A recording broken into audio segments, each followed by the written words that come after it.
President Trump and Ukrainian President Volodymyr Zelensky sat down and took questions. This, again, is just from moments ago. Here it is. Mr. President, do you think that NATO countries should shoot down Russian aircraft if they enter their airspace? Yes, I do. Mr. President, any update on your talks with President Putin, and do you still trust them? I'll let you know in about a month from now, okay? President Trump, Mr. your President, message are you to the... willing to provide Ukraine with the security guarantees the same way as European allies Well, do? that's later down the road. We'll be talking about that. Hopefully, we'll be in a position to talk about that a little bit later on. It's a little bit too early to answer. Why that do you question. think Mr. Putin is not Yeah, go willing ahead, to meet please. with both of you? President at the same Trump, your time? message to President Orban, who is refusing to stop buying Russian oil. Well, he's a friend of mine. I have not spoken to him, but I have a feeling if I did, he might stop, and I think I'll be doing that. Thank you. What progress do you think has been made on ending Russia's war against Ukraine since the last time you saw President Zelensky? Well, the biggest progress is that the Russian economy is terrible right now. It's, as you know, it's crashing. And that, frankly, Ukraine is doing a very good job of stopping this very large army. It's pretty amazing. You know, this is a war that should have ended in 3 days, 4 days. People said it was going to be very quick, and you got to hand it to the Ukrainian soldiers and everybody involved. It's still going on, and that's not a good thing for Russia. This was supposed to be quick, and so, you know, Russia doesn't look very distinguished, having taken 3.5 years now, right? It's about 3.5 years of very hard fighting, and it looks like it's not going to end for a long time. Mr. President, have you been briefed on the latest alleged drone incursion into Denmark? What do you think of that? And Where are they? Into Denmark, Copenhagen. Denmark is saying that there were some drones that shut down airport, possibly Russian sabotage.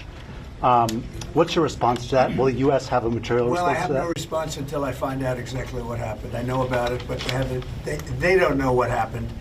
But we're going to find out very soon. Sir. Would you back up NATO allies? You said that you thought that they should shoot down the Russian aircraft. Would you back them up? Would the United States help them out in some way? Depends on the circumstance, but, you know, we're very strong toward NATO. NATO has stepped up. You know, when they went from 2% to 5%, that was great unity. Trillions of dollars is being pumped in, and they're paying us for the weapons that we send. But that was a big day. That nobody thought a thing like that could happen. You had countries that weren't paying 2%, and now they're all paying 5%. That's a lot of money. It's a lot of weapons they're buying, and they're buying them from us. They're buying them from the U.S. You know, in the old days, Biden gave them everything, gave them $350 billion worth of money and weapons. It's a lot of money and a lot of weapons, and we got really not much for it. We gave the money to Ukraine to fight, and they've proven they're very brave. I mean, look, they're fighting, and this is a war going on 3.5 years, and people thought it would be over quickly because Russia's a big military power, and Ukraine, I tell you, they are good fighters. Got to hand it to them. They have a lot of courage, a lot of guts. Thank you very much, everybody. Thank you, guys. Thank you, Thank you. All right, some really interesting news there. President Trump was asked if he thinks that NATO countries should shoot down Russian jets if they're in NATO airspace. Quote, "Yes, I do," he said. All the more newsworthy because this morning, Secretary of State Marco Rubio indicated the United States would not shoot down Russian jets that enter NATO airspace, but said the alliance would continue to intercept them. So just really interesting topic that has been discussed today, and that's the word from the president. He was asked, does he trust Vladimir Putin? He said, I'll know in a month from now. That's frequently punts a month, a couple weeks.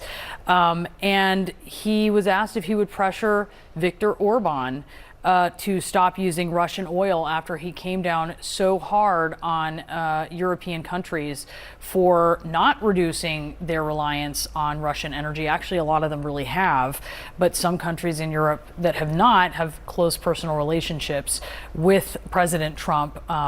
And that was a very pointed question to point that out. I want to bring in former Defense Secretary under President Obama, Leon Panetta.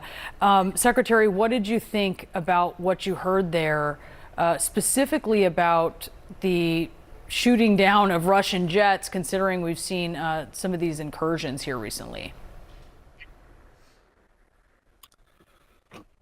Well, you know, it's It's the way the president talks, and usually goes ahead and says, shoot him down without thinking about all of the consequences.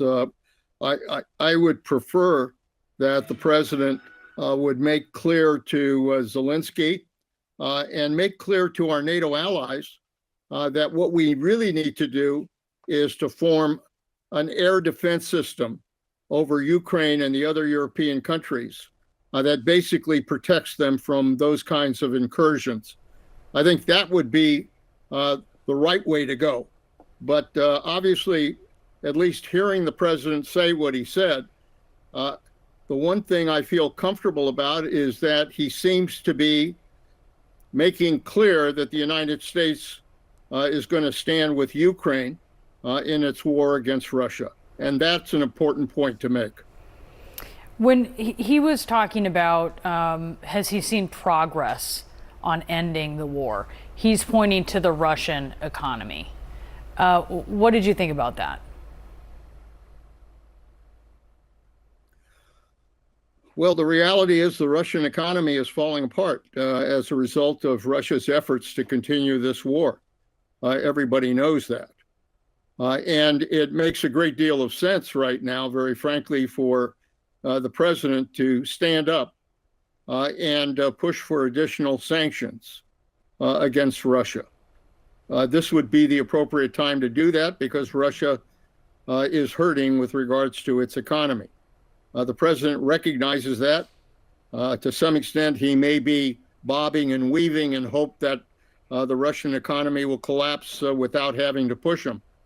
But the reality is that it would be important right now for the president to do two things: to move forward with additional sanctions, to make clear that we're going to continue to put pressure on Putin to basically either agree to a ceasefire or negotiations.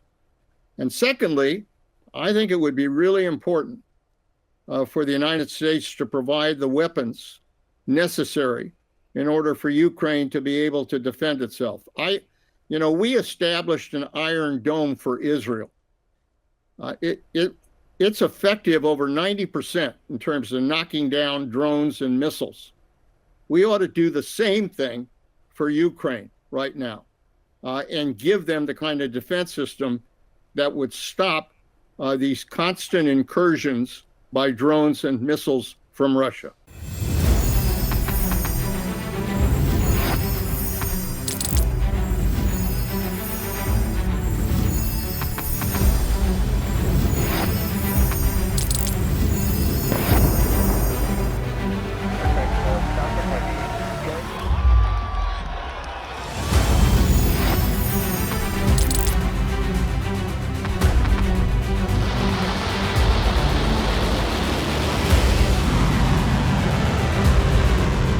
Fighting so long and so hard that they don't know what the they're doing.